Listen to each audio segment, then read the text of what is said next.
নেওয়াই লাগবে রহমত। ওহো, যে রহমত নিতে চায় না, মসজিদে আসতে চায় না, রব্বুল আলামিন তাকে কেমনে আনেন, কেমনে ব্যবস্থা করেন, একে বলে করিম।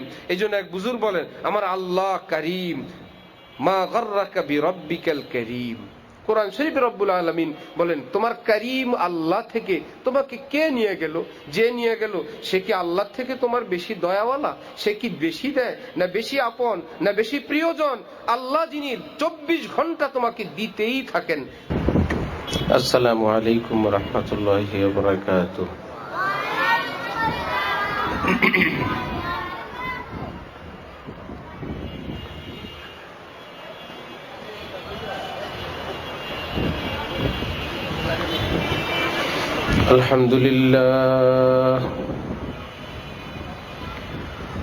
আলহামদুলিল্লাহি ওয়া কাফা ওয়া সালামুন আলা ইবাদিহিল্লাযীনা ইসতাফা, আম্মা বা'দ। ফাআউযু বিল্লাহি মিনাশ শাইতানির রাজীম। বিসমিল্লাহির রহমানির রহিম। ফাযকুরুনি আযকুরকুম ওয়াশকুরু লি ওয়া লা তাকফুরুন। সাদাকাল্লাহু মাওলানাল আযীম। وقال رسول الله صلى الله تعالى عليه وسلم: علمني ربي فأحسن تعليمي وأدبني ربي فأحسن تأديبي. وقال رسول الله صلى الله تعالى عليه وسلم: لا إله إلا الله ليس لها حجاب دون الله حتى تخلص إليه. وقال رسول الله صلى الله تعالى عليه وسلم: طلب العلم فريضة على كل مسلم، أو كما قال النبي عليه الصلاة والسلام.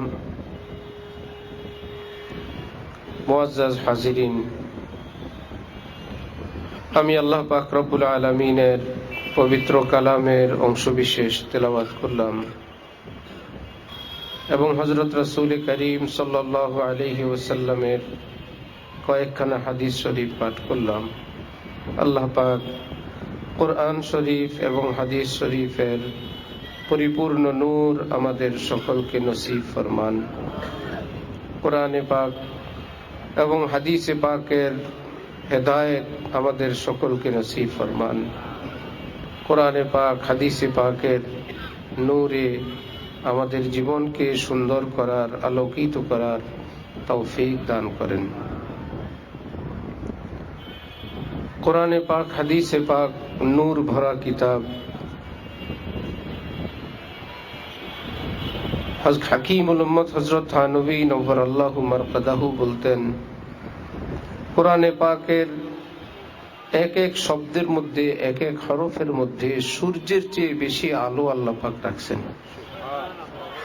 সূর্যের চেয়েও বেশি আলো কোরআনে পাকের এক এক শব্দে। সেই নূর দেখার জন্য চোখ দরকার। এখানে অনেক সুন্দর লাইট লাগানো আছে, শুধুমাত্র চক্ষুষ্মানরাই দেখবেন। যাদের চোখ নাই, আমাদের সামনে জ্বলতে থাকা এই লাইটগুলো তারা কিছুই দেখবে না। লাইট থাকা নিশ্চিত, কিন্তু সে দেখছে না, তার চোখ না থাকার কারণে। কোরআনে পাকের বিপুল পরিমাণ নূর, হাদিসে পাকে সীমাহীন নূর, সেটা কোরআন হাদিস দ্বারা সুপ্রমাণিত, নিশ্চিত বিপুল নূর, কিন্তু আমি আপনি দেখছি না, আমার আপনার সেই চোখ না থাকার কারণে। এক আলেম বুজুর্গ ছিলেন হযরত আব্দুল আজিজ দাব্বাগ রহমতুল্লাহি আলাইহি। তিনি আনপড় ছিলেন, অক্ষর জ্ঞান আরবিতে ওনার একদমই ছিল না, কিন্তু আলেম ছিলেন, কিন্তু বুজুর্গ ছিলেন, আল্লাহওয়ালা ছিলেন। আলেম ছিলেন না। লোকেরা ওনার বুজুর্গি পরীক্ষা করার জন্য বুদ্ধি করলেন, কতগুলো আরবি লেখা ওনার সামনে পেশ করা হলো। একই পৃষ্ঠার মধ্যে একই ধাঁচে লেখা অনেকগুলো আরবি কথা। ওনাকে প্রশ্ন করা হলো, বলুন তো এই লেখাগুলো কার লেখা? কি লেখা? তিনি যেহেতু পড়তে জানেন না, তিনি বললেন যে ভাই, এই লেখাগুলো কি আছে আমি তো সেটা বলতে পারবো না, একটা কথা বলতে পারবো, এই লেখার এই যে অংশ, ইশারা করে ইঙ্গিত করে দিয়ে বললেন এই জায়গা থেকে এই জায়গা পর্যন্ত এই অংশটা এটা কোরআন শরীফ হবে, এটা আল্লাহর কালাম হবে। আরেকটা অংশ বললেন এই অংশটা হাদিস শরীফ হবে। আরেকটা অংশ এটা কোনো বুজুর্গের কথা হবে। আরেকটা অংশের দিকে ইশারা করে তিনি বললেন এটা কোনো দুষ্ট, কোনো অসভ্য, অসৎ, পাপিষ্ট মানুষের কথা হবে। লেখা তিনি অক্ষর জ্ঞান নাই, কিন্তু যেই জায়গা থেকে যেই জায়গা পর্যন্ত নির্ধারণ করে বলতে থাকলেন সবই সঠিক। লোকেরা জিজ্ঞাসা করলো, জানতে চাইলো, আপনি পড়তে জানেন না, এসব নির্ধারণ করলেন আপনি কিভাবে? তিনি বললেন আমি এই পৃষ্ঠার দিকে তাকানোর পর যে অংশ থেকে সবচেয়ে বেশি নূর উপচে উপচে পড়তে দেখলাম, আমার অন্তর তখন সাক্ষী দিচ্ছিল এটা আমার আল্লাহর কালাম হবে। আমি এর থেকে বলছি এটা আল্লাহর কালাম। আরেকটা অংশ আল্লাহর কালামের চেয়ে কম, বাকি অংশ থেকে সবচেয়ে বেশি। আমি তখন বুঝলাম এটা আমার পেয়ারা নবী হযরত মুহাম্মদুর রাসূলুল্লাহ সাল্লাল্লাহু আলাইহি ওয়াসাল্লামের পবিত্র জবানের নূর তার কালামের মধ্যে ভাসমান।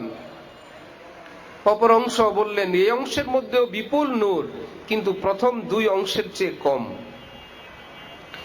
তৃতীয় অংশটা সকলে অপেক্ষায় যে এটা কি বলবেন, সেটা তো নূর দিয়ে বুঝাইলেন। বললেন এই অংশটা কেবলই অন্ধকার, জুলুমাত। সবগুলো লেখা বুঝা যায়, দেখা যায়, আলোকিত। এই জায়গাটার উপর যেন কাদা ছিটানো, অন্ধকার। আমি এর থেকে বুঝলাম এগুলো যেই ব্যক্তির কথা তার অন্তরটা অন্ধকারাচ্ছন্ন, তার অন্তর আত্মা বেধিগ্রস্ত, পাপে লিপ্ত, যার কারণে তার কথাগুলোর মধ্যে সেটার ছাপ এবং সেটার কিছু অংশ এখানে আসছে। আমি এর থেকে বললাম এটা কোনো নাফরমান অসভ্য লোকের কথা হবে। লোকেরা বলতেছিল আশ্চর্য যে যিনি অক্ষর জ্ঞান জানেন না। রাসূল সাল্লাল্লাহু আলাইহি ওয়াসাল্লাম যখন হুদাইবিয়ার সন্ধি করলেন, মক্কার মুশরিকদের সঙ্গে চুক্তি করলেন, এক জায়গায় লেখা ছিল মিন মুহাম্মাদিন রাসূলিল্লাহ, যে এক পক্ষে মুসলমানের পক্ষে হযরত মুহাম্মদ রাসূলুল্লাহ, ইনি হইলেন একজন লিডার। কাফের মুশরিকরা বলল আমরা তো রাসূলুল্লাহই মানি না, মুহাম্মদ ইবনে আব্দুল্লাহ লিখতে হবে, আব্দুল্লাহর ছেলে মুহাম্মদ, মুহাম্মদুর রাসূলুল্লাহর সঙ্গে আমরা চুক্তি করি, আমরা তো তাকে রাসূলই মানি না। এই নিয়ে দীর্ঘ বিতর্কের এক পর্যায়ে এসে নবী বললেন কেউ মুছতে রাজি না। হযরত আলীকে বলা হলো, তিনি বললেন আপনি আল্লাহর রাসূল, এই কথা আমি হাত দিয়ে মুছে দিব? সম্ভব না, ইয়া রাসূলুল্লাহ মাফ করবেন। এখন নবীজি মুছবেন, আল্লাহ পাক ওনাকে অক্ষর জ্ঞান থেকে মুক্ত রাখছেন যেন তার উপর নাজিলকৃত কথাগুলো মানুষের সামনে অসাধারণ, অস্বাভাবিক, স্পষ্টতই মনে হয়। যিনি একদমই কিছুই পড়তে জানেন না, আবার তার কাছে এটা আসে কোত্থেকে? যদি পৃথিবীর কোনো মানুষের বানানো হতো আমরা পারার কথা, আমরাও পারি না। আর এরকম অসাধারণ বাণী নিশ্চয়ই এটা ঐশী বাণী। এই কথা প্রমাণ করার জন্য আল্লাহ পাক নবীজিকে অক্ষর জ্ঞান থেকে মুক্ত রাখছেন। আল্লাহ পাক সরাসরি তার অন্তরে এলেম ঢালতেন, আপনাকে আমি দিব, অক্ষরের মাধ্যমে না। নবীজি হযরত আলীকে বললেন আলী, রাসূলুল্লাহটা লেখা কোন জায়গায় আমাকে দেখায় দাও। তার মানে তিনি নিজে যে পড়ে বুঝবেন এমনটা ছিল না। হযরত আলীকে বললেন আমাকে দেখাও কোন জায়গা থেকে কোন জায়গা পর্যন্ত এই শব্দটা লেখা, আমারটা আমি মুছি। ওই বুজুর্গেরা এরকম ঘটনা ঘটলো, যেখান থেকে শুরু যেখানে শেষ উনি অটোমেটিকলি ইশারা করেন এই অংশ কোরআন, এই অংশ হাদিস। লোকেরা বলল আপনি কিভাবে বললেন? বললেন এভাবে এভাবে বললাম, অন্ধকারটা সেভাবে বললাম। হাকিমুল উম্মত মাওলানা আশরাফ আলী থানভী, যিনি ভারতবর্ষের মস্ত বড় একজন আলেম, বুজুর্গ, একজন মহা মনীষী, যার লেখা কিতাব এই পৃথিবীতে প্রায় 2000 আল্লাহ পাক রাখছেন। এইরকম কোন লেখক যার লেখার, যার রচনাবলীর সংখ্যা 2000। লাহোরে একটা লাইব্রেরিতে আছে 1800। দারুল উলুম করাচি, শেখুল ইসলাম আল্লামা তকি উসমানী সাহেবের মাদ্রাসায় এখনো অপ্রকাশিত বহু পাণ্ডুলিপি ওনারা জমা করছেন, যে হাকিমুল উম্মত লিখে গেছেন। পৃথিবীতে এখনো লেখা ছাপানো হয় নাই, সেগুলোকে এতটা দুর্বল, ওনারা এখন অত্যাধুনিক কোনো ব্যবস্থা খুঁজতেছেন যে আমরা ধরতে গেলেই ছিঁড়ে যাচ্ছে, এটাকে উদ্ধার করব কিভাবে, স্ক্যানিং করবেন বা কি মেশিন দিয়ে কি করবেন সেটা নিয়ে তারা ভাবতেছেন। এত কিতাব, বিশাল বিশাল বড় কিতাব।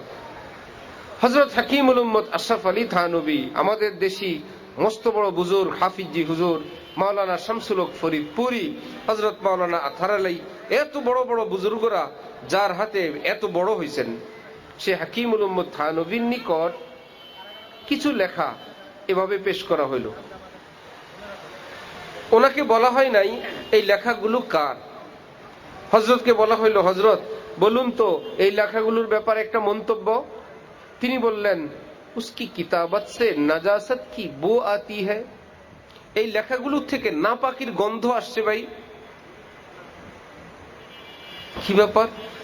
বলল মাসআলা সহি সহি, কথাগুলো শুদ্ধ, কিন্তু আশরাফ আলী থানভী বললেন এই লেখাগুলোর থেকে নাপাকির গন্ধ পাচ্ছি আমি। যারা দিলেন তারা অবাক হইলেন। হ্যাঁ, আলেম ওলামারা যে অমুক লেখকের ব্যাপারে মন্তব্য করেন, এই লেখকের আকীদা ভালো না, এই লেখক সহি রাস্তার উপরে নাই, তিনি গোমরা, তিনি পথভ্রষ্ট, সেই লোকের লেখা আমরা থানভী সাহেবের নিকট দিলাম। আমরা তো বলি নাই এটা কার লেখা, কিন্তু তিনি তো বললেন লেখাগুলো শুদ্ধ শাব্দিকভাবে, কিন্তু আমি কি বলবো এগুলোর থেকে নাপাকির গন্ধ আসে। আমার ভাইয়েরা, মুখে উচ্চারিত হয় শব্দ, অন্তরে সৃষ্টি হয়, অন্তর আত্মায় একটা প্ল্যান প্রোগ্রাম পরিকল্পনা হয়, সেটা অঙ্গ প্রত্যঙ্গ সেটাকে বাস্তবায়ন করে। আমি কি কথাটা বলবো আগে মনে আসে, পরে ভাষায় আসে। যেই জায়গা থেকে উৎপন্ন হয়, যেই জায়গা থেকে এই কথাটা উচ্চারিত হয় আসে, ওই অন্তর যখন নাপাক হয় তখন অন্তর থেকে উচ্চারিত সবই নাপাক।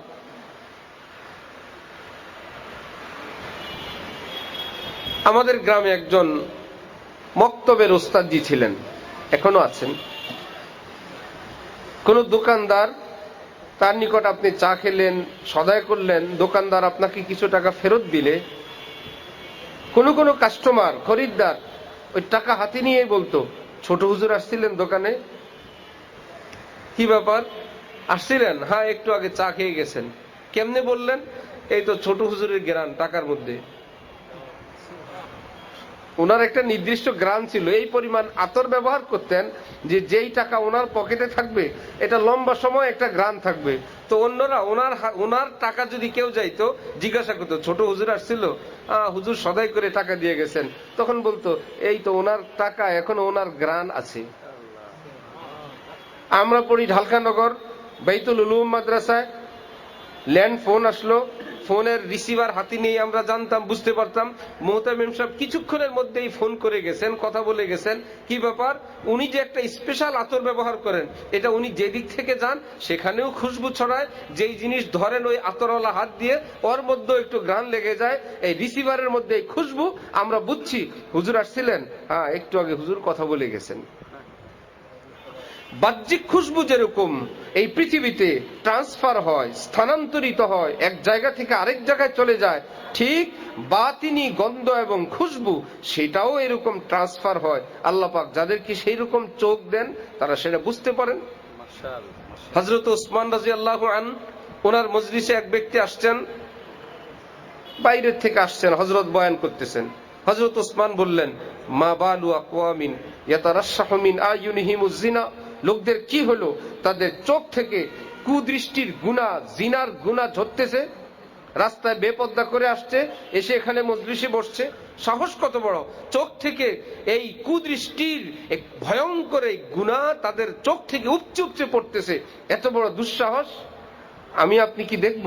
আল্লাহ পাক যাদেরকে সেই চোখ দেন তারা সেটা বুঝতে পারেন যে হ্যাঁ নাফরমানি করে আসছে। আল্লাহ আমাদেরকে চোখ দিছেন, আমরা ঘুম থেকে উঠলে সকালবেলা মহল্লা গাছগাছালি দেখলে আমরা টের পাই, বলি ওফো আমি তো টের পাই নাই, রাতে তো বৃষ্টি হয়েছিল। কিভাবে বুঝলা? এই তো গাছগাছালির চিত্র দেখে। কেউ বলে বসে, হ্যাঁ ভাই রাত্রে ঝড় হয়েছিল, আমি তো টের পাই নাই। কেমনে টের পাইল না? ঝড় বললেন কিভাবে? যে ভাঙচুর চতুর্দিকে, কারো ঘর কাইত হয়ে আছে, গাছের ডাল পড়ে আছে, পাতা ডাল যেভাবে আছে ছড়ানো ছিটানো, এই দৃশ্য দেখলে অনুমান করে বলা যায় রাতে ঝড় হয়েছিল। আর সব সবুজ সতেজ শ্যামল সুন্দর তাজা তাজা চিকচিকা দেখলে আমরা অনুমান করি আমাদের অজান্তে একটু সুন্দর বৃষ্টি হয়েছিল। বাহ্যিক চোখে যেরকম ঝড়ের লক্ষণ, বৃষ্টির লক্ষণ বোঝা যায়, ঝড়ও দেখে নাই, বৃষ্টিও দেখে নাই। কেউ ঝড়ও দেখে নাই, বৃষ্টিও দেখে নাই। সকালবেলায় চিত্র দেখে যেরকম একটা রেজাল্ট দেয়, হ্যাঁ ঝড় হয়েছিল, হ্যাঁ বৃষ্টি হয়েছিল। আল্লাহ পাক যাদেরকে বাতিনি চোখ দান করেন, আল্লাহ পাকের সেই প্রিয় মানুষরা, কারো চেহারা দেখলেই তাদের খবর হয়ে যায় তার উপরে কি আল্লাহর গজবের ঝড় হয়েছিল না আল্লাহর রহমতের বৃষ্টি হয়েছিল। বুঝে ফেলেন। হাজার আলতালি বৃষ্টিক দিয়ে, হাজার স্নো ক্রিম দিয়ে, হাজার তেল দিয়ে নুরানি বানানোর চেষ্টা করলেও ইহুদি যতই ফর্সা হোক, হযরত বেলালের কালোর ভিতরে যত নূর, ওই সাদার ভিতরে সেই নূর নেই। আল্লাহ নাফরমান সে যতই চিকচিকা, যতই সাদা হোক না কেন, হযরত বেলালের সেই কালো চেহারার নূর আসমান জমিন জানতো যে তিনি তো হযরত বেলাল। কিন্তু আবু জাহেল আবু লাহাবরা যতই ফর্সা হোক না কেন, লানতে খোদাবন্দির কারণে সেটাও রাসূলুল্লাহ সাল্লাল্লাহু আলাইহি ওয়াসাল্লামের কাছে স্পষ্ট থাকতো। আল্লাহ আমাদেরকে আলোতে অন্ধকারে সর্বত্র আল্লাহ পাকের খুশির জীবন কাটানোর তৌফিক দান করেন। কোরআনে পাকে রব্বুল আলামিন ইরশাদ করেন, আলাম ইয়ালাম বিআন্নাল্লাহা ইয়ারা। পাপিষ্ঠ সে ব্যক্তি, সে কি জানে না আমি আল্লাহ তাকে দেখছি? ওফো, নিজের এই ছোট্ট বাচ্চাদের কথা বন্ধ করেন। এই পার্টি যে কেউ নিজের স্ত্রীর সামনে, স্বামীর সামনে, ভাই বেরাদার, মা বাবা, অভিভাবক কিংবা সমাজের যে কোনো ব্যক্তি কিংবা নিজের ছোট্ট একটা শিশুর সামনেও পাপে লিপ্ত হয় না। কেউ দেখবে, আচ্ছা কেউ দেখবে, এই বুঝ তোমার আছে, কারো সামনে গুনাহ করা যাবে না। আল্লাহ পাক বলেন, আলাম ইয়ালাম, তাহলে তুমি কি জানো না বিআন্নাল্লাহা ইয়ারা, আল্লাহ পাক তোমাকে দেখেন। কোথায় লুকাবা? ওয়াহুয়া মাকুম আইনামা কুনতুম, তুমি যেখানেই যাও রব্বুল আলামিন সেখানে আছেন, তার শক্তি এবং তার দৃষ্টি, তার এলেম সেখানে আছেন। কোথায় পালাবা? এই জন্য এক এলাকায় কতগুলো চোর রওনা হয়েছে, সবসময় 10 জন মিলে চুরি করে। সামনে গিয়ে তারা হিসাব করে দেখলো আজকে একজন কম, 9 জন। টিম পুরা করার জন্য 10 জন লাগে। বললো চলো রাস্তা থেকে একজন ব্যবস্থা হয়ে যাবে। অন্ধকার পথে আসতেছে একজন পথিক, অন্ধকারে তারা সালাম দিয়ে বলল, কে তুমি? সে পথিক বেচারা সহজ সরল ভাষায় জবাব দিলেন, তোমরা যা আমিও তা। তার মানে তোমরাও আল্লাহর বান্দা, আমিও, তোমরাও এই এলাকার মানুষ, আমিও এই দেশেরই মানুষ ভাই। আর আমার কি পরিচয় দিব? চোরারা কি মনে করছে, তোমরা যা আমিও তা, তোমরা চোরা আমিও আরেক চোর। তাদের একজন শর্ট বলল, তোমারই তো দরকার, আমরা যা তুমিও তা, ওকে ওকে চলো। বিভিন্ন দায়িত্ব বন্টন। নতুন মানুষকে কি দেওয়া যায়? তাকে সহজ দায়িত্ব দেওয়া হয়েছে। তাকে বলা হলো, তুমি কেবল লক্ষ্য রাখবা কোন দিক থেকে মালিক পক্ষের কেউ দেখি কিনা, মালিক দেখি কিনা, দিলেই এই বাঁশিটা বাজাবা। পারবা? পারবো। বাড়িতে চুরি করার জন্য সব প্রস্তুতি সম্পন্ন করলেই বাঁশি বাজায় দিছে। সবাই দৌড়, ভাই নতুন লোক তো ভালো। আরেক বাড়িতে চুরির জন্য গেলে একটু পরে বাঁশি বাজায় দিছে। ভাই আমরা তো কাউকে দেখি না, তুমি কাউকে কারে দেখো, কোন মালিক? তিনি বললেন, তোমরা মুসলমান না, তোমরা জানো না আল্লাহ পাক দেখেন, ইনি তো আমাদের মালিক। তোমরা না আমাকে দায়িত্ব দিছো যে মালিক দেখেন কিনা, দেখলেই বাঁশি বাজায় দিবা, তো মালিক তো দেখেন, এই জন্য বাঁশি বাজায় দিলাম। ওফো, চোরার এখন ভাবতেছিল যে আমরা তো ভুল বুঝছি, তুমি তো বলছিলা যে আমরা যা তুমিও তা, তুমি এখন এমন কাজ করো। তিনি বললেন, বাবারা আমি তো ভাবছি, বাবারা তোমরাও মানুষ, আমিও মানুষ, তোমরাও এলাকার একজন, আমিও একজন, আমিও আল্লাহর এক বান্দা, তোমরাও আল্লাহর বান্দা। আমি তো সেই ভাষায় ভাবছিলাম। ওফো, এখন বেচারা পায়ে পড়তেছে আর মাপ চাইতেছে। হযরত সুলতান মাহমুদ গজনবী মস্ত বড় এক প্রভাবশালী বাদশা ছিলেন। রাতের অন্ধকারে ঘুরতেছেন, চোরার মিটিং। এক একজন নিজের পাণ্ডিত্য প্রকাশ করতেছে। এক চোরা বলতেছে, আমি অন্ধকারে কাউকে দেখলে আলোতে চিনি। আরেক চোরা বলতেছে, আমি শীত কাটতে জানি। আমি দেয়াল টপকাইতে জানি, বাড়ির ভিতরে কোথায় টাকা পয়সা থাকে আমি সেটা চিনি। বিভিন্ন জন, আরেকজন বলে আমি কুকুরের গেউ গেউ করে কুকুর কি বলে আমি কুকুরের ভাষা বুঝি। সুলতান মাহমুদ গজনবী চোরের ভিতরে গিয়ে বসে আছেন, অন্ধকারের মধ্যে সবাই খেয়াল করে নাই। বললেন তুমি কি জানো? তিনি বললেন আমার দলের কোন লোক যদি কোথাও একদম আটকা পড়েই যায়, আমি দাড়ি হেলায় দিয়া তাদের মুক্তির ব্যবস্থা করতে জানি।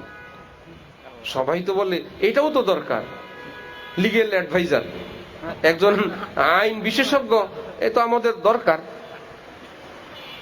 ঠিক আছে, চুরি করতে রওনা হইল সুলতান মাহমুদ গজনবীর বাড়িতে। প্রত্যেকেই প্রত্যেকের অভিজ্ঞতা অনুযায়ী কেউ শীত কাটতেছে, দেয়াল টপকানোর প্রস্তুতি নিচ্ছে। কুকুর বিশেষজ্ঞ যে, সে বলতেছে ভাইয়েরা কুকুর ঘেউ ঘেউ করে আমাদেরকে বলতেছে বাড়ির মালিক সাথে আছেন।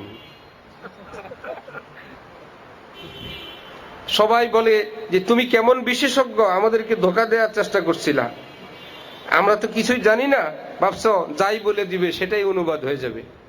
বিদেশিরা আসে বাংলাদেশে, বিভিন্ন বাঙালিরা ওনাদের সঙ্গে থাকে মাশাআল্লাহ, সে যাই বলুক আর না বলুক, বাঙালি সিমটম দেখে ডাইন বাম দেখে একটা বুঝাই দিলেই, যাকে বুঝাইলো সে তো আর কিছুই জানে না, মনে করলো না এটাই সেটা। ওই লোকেরও একটা বুঝাইলো, বাঙালিকে আর একটা বুঝাইলো, চলো। এখন বললো কুকুর কি বলে আমরা বুঝি না বলে তুমি এইরকম গলত সলত আমাদেরকে বুঝাবা, বাড়ির মালিক চোরের সাথে থাকেন। একটু পরে আবার বললো ভাই কুকুর আবার বলতেছে মালিক সাথে আছেন। সবাই মিলে বললো চুপ, তোমার কোনো হেল্প করতে হবে না, আমাদেরকে কাজ করতে দাও।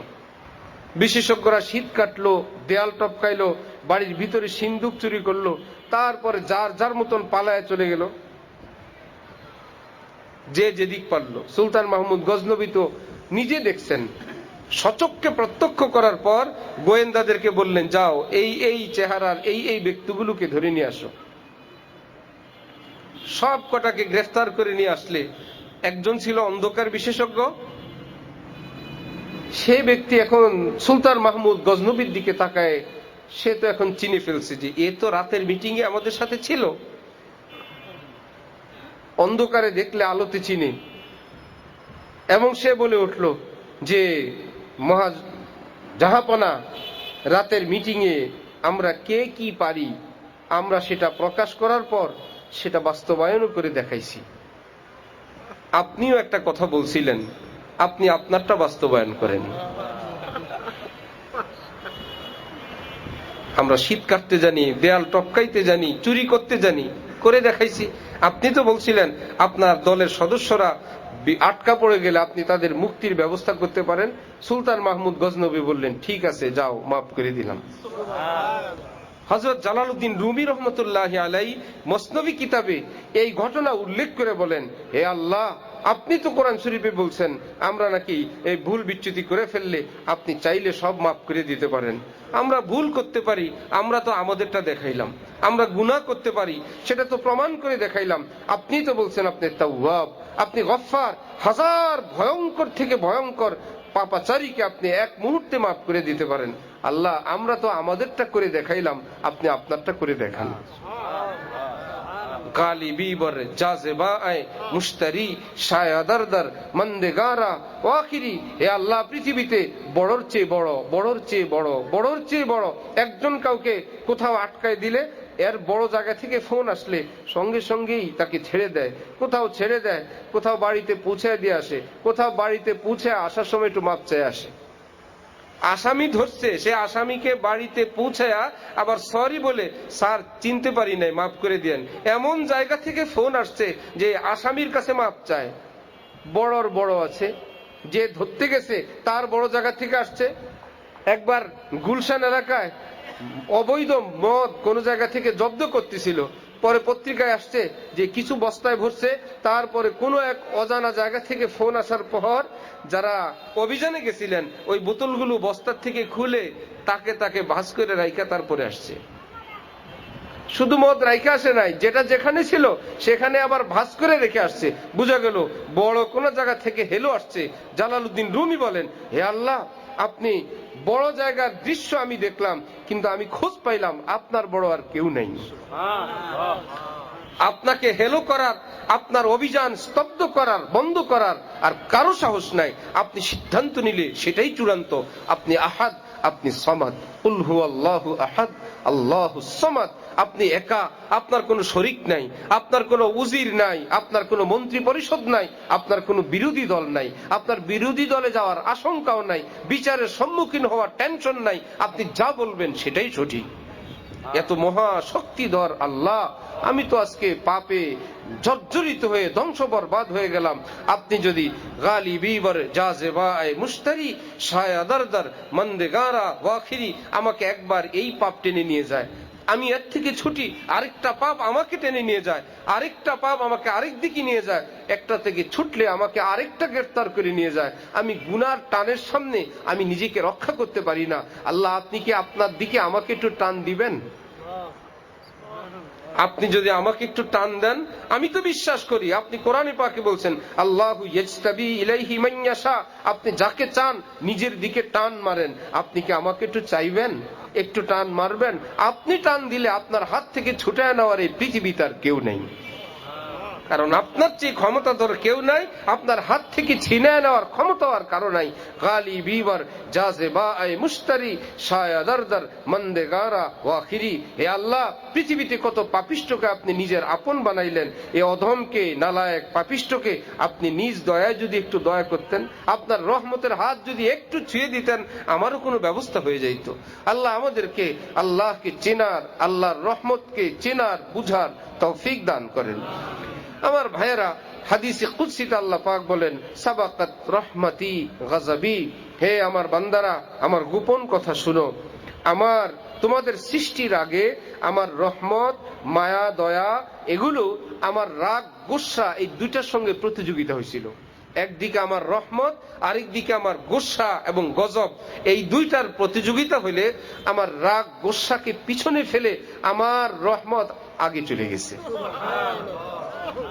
তার মানে আমার রাগ গুসা যতই আছে, আমার মায়া তার চাইতে আরো বেশি।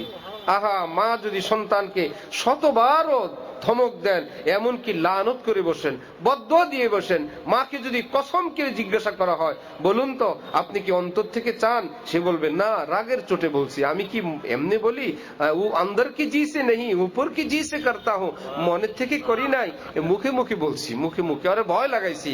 সেই সন্তানই যদি রাত গভীরে, যার ব্যাপারে মা একদম অতিষ্ঠ, মা পেরেশান, মা অসম্মানিত, মা বিরক্ত, এইরকম ছেলেও যদি বহুদিন খোঁজ নাই, খবর নাই, এখানে চুরি, ওখানে ডাকাতি, এখানে ছিনতাইয়ের মামলা, মানুষের হাতে মাইর খায়, এইরকম একটা কাদো কাদো কণ্ঠে এসে যদি মায়ের ঘরের পিছনে বলে, মা গো মা, আমি তোমার আব্দুর রহিম, আজকে সারাদিন খাবার খাই নাই, এক মুঠ ভাত দিবা? ওই মাকে প্রশ্ন করেন, মা কি আর ঘুমাইতে পারবেন?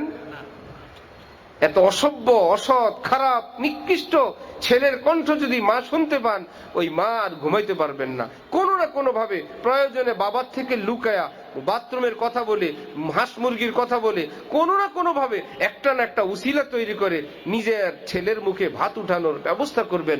রব্বুল আলামিন বলেন, আমি যদি তোদেরকে রাগ গোসায় কিছু বলি, বান্দা তুই যদি আমার রহমতের দুয়ারে এসে বলো, রব্বি রব্বি, আমি তো অনেক দিন আপনার রহমত পাই না, আমি রহমত থেকে অনেক বঞ্চিত, আমাকে এক ফোঁটা রহমত দিবেন।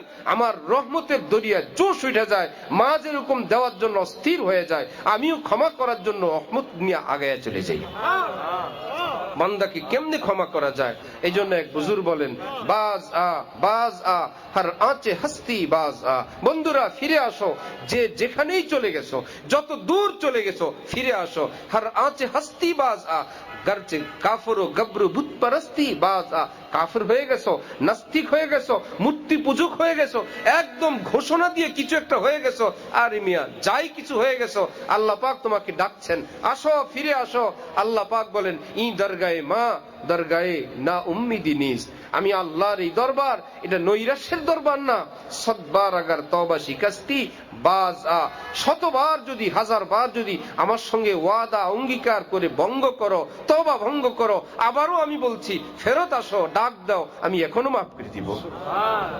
সেই মহান আল্লাহ আমাদের জন্য ইন্তজাম রাখছেন, মৃত্যুর লক্ষণ শুরু হওয়ার আগ পর্যন্ত যদি কেউ তওবা করতে চায়, আল্লাহ বলে, আল্লাহ পাক এটা লক্ষণ, ইয়ে আয়া নেহি হো बुलाया गया हूँ मोहब्बत दोनों आलम में यही जाकर पुकार आई कि जिसे खुद यार ने चाहा उसी को याद यार आई।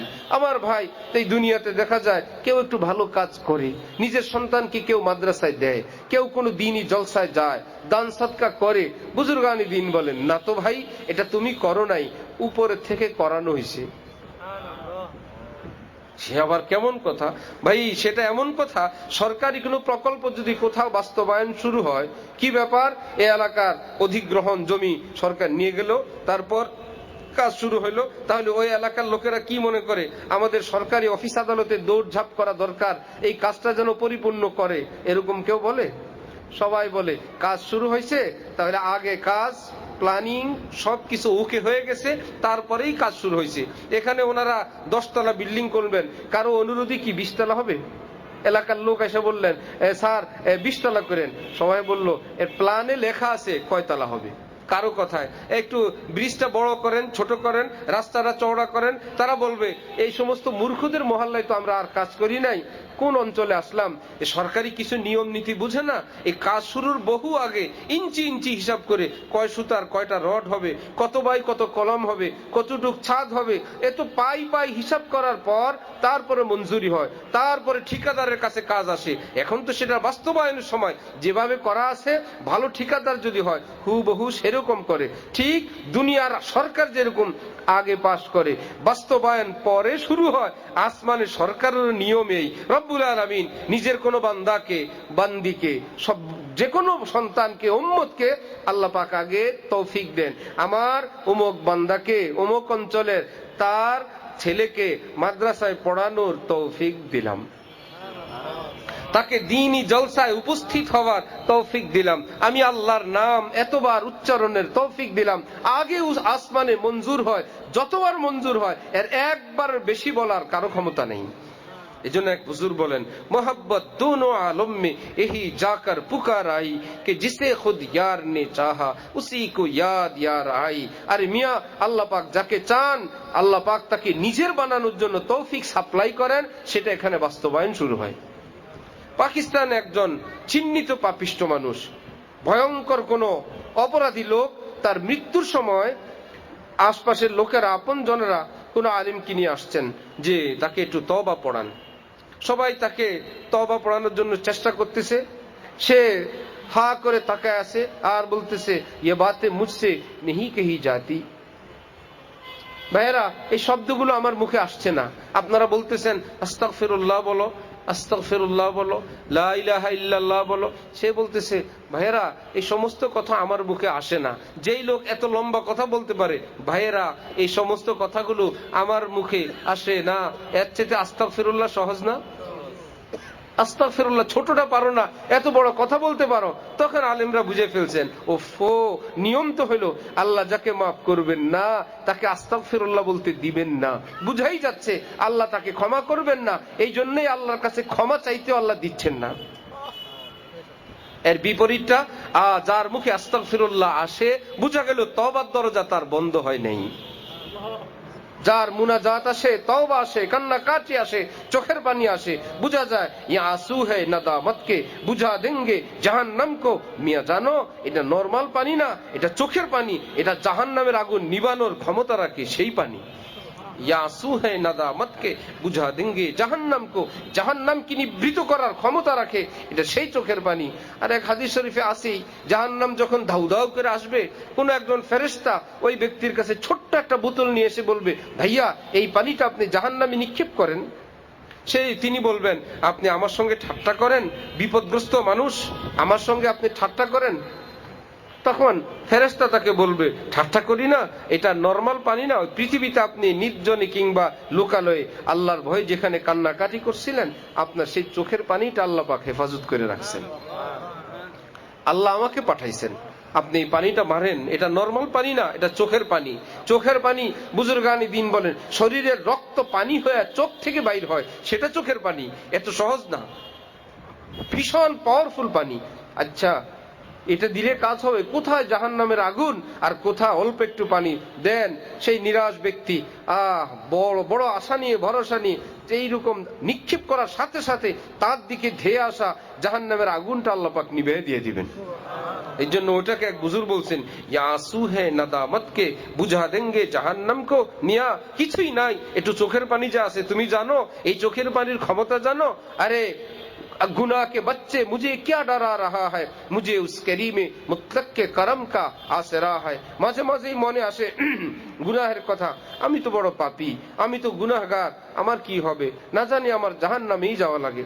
আমার পীর ও মুর্শিদ আরিফ বিল্লাহ হযরত মাওলানা শাহ আব্দুল মতিন বিন হুসাইন সাহেব দামাত বারাকাতুহুম, তিনি বলেন, ইসলামের সিদ্ধান্ত সব মুসলমানের প্রতি সুধারণা রাখো। মসজিদের সামনে দিয়ে একামতের সময় হেঁটে যায়, কি সুধারণা রাখবো? মনে হয় তিনি সামনের মসজিদে নামাজ পড়বেন, কিংবা পিছন থেকে পড়ে আসছেন, অথবা ওনার কোনো ইমার্জেন্সি কাজ আছে, অথবা কোনো ওজোর আছে, কি না কি আছে, আমার কিছুই জানা নাই। বানায়া চুরায় যদি একটা সুধারণা নিলাম, আল্লাহ পাক বলেন, আমার বান্দার প্রতি তুমি এই একটা সুধারণা সৃষ্টি করলা, আমি কারণ জিজ্ঞাসা করব না, সত্য মিথ্যা যাচাই করব না, শুধু সুধারণার কারণে আমি আল্লাহ তোমাকে পুরস্কার দিয়ে দিব। তুমি যে বললা এটা সেটা সত্য কিনা, তুমি যে বললা নামাজ পড়বে সেটা সত্য কিনা, তার কোনো ওজোর থাকতে পারে, সেটার কোনো বাস্তবতা আছে কিনা আল্লাহ জিজ্ঞাসা করবেন না। নবী বলেন, তুমি সুধারণা করো আর পুরস্কার নিতে থাকো। কুধারণা করলে আল্লাহ জিজ্ঞাসা করবেন, কোন দলিলে কুধারণা করলা, তোমার কাছে কি প্রমাণ আছে?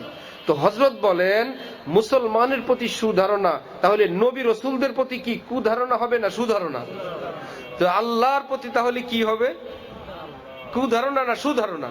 কোন না কোন ভাবে একটা সুধারণা। তা আল্লাহ চাইলে জাহান্নামেও নিতে পারেন, আল্লাহ চাইলে জান্নাতেও নিতে পারেন। হযরত বলেন, তাহলে সুধারণা রাখি না আমার ভাইয়েরা? না, আমার আল্লাহ আমারে মাফ করেই দিবেন, কোনো না কোনো ভাবে একটা ব্যবস্থা করেই দিবেন।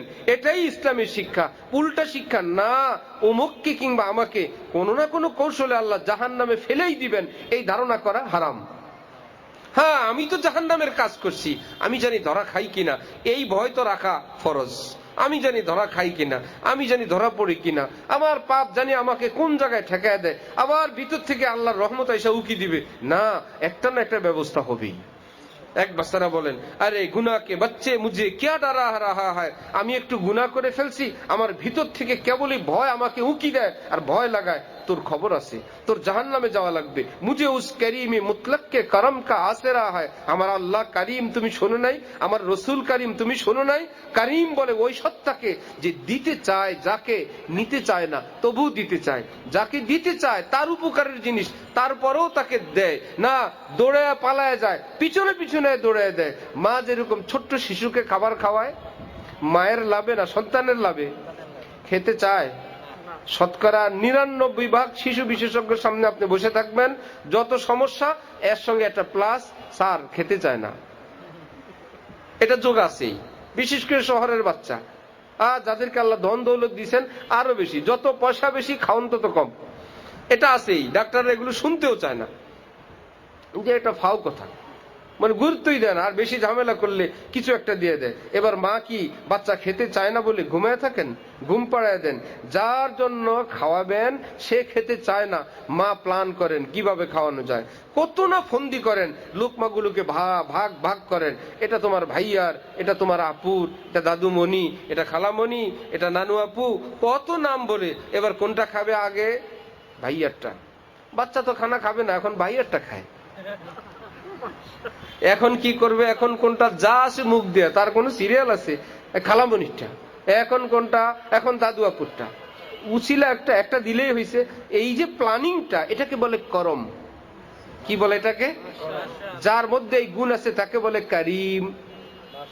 যাকে খাওয়াবে সে খেতে চায় না, উচিলা বানায় প্ল্যান তৈরি করে তাকে খাওয়ায়। এইবার বাচ্চা বুঝে গেছে, লোকমা ভাগ ভাগ করতেছে, বাচ্চা হঠাৎ একদিন বলল আমি খাবো না।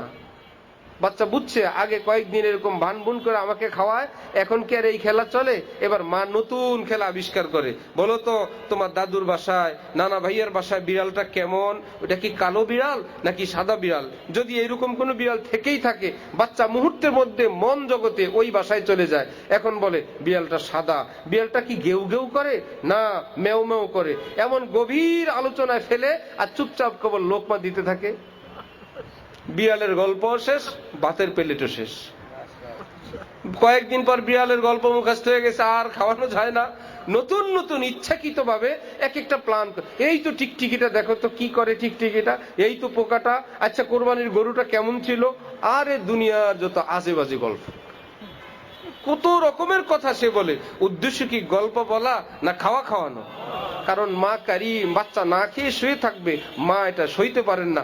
আল্লাহ বলে, মা তোর মা কারিম, আমি অল্প একটু করম ভিক্ষা দিছি, তোমার মা এমন, তুমি খেতে চাও না, প্ল্যান করে প্রোগ্রাম করে বাহানা বানে তারপরে খাওয়ায়। আমি হইলাম সব করমের মালিক আল্লাহ।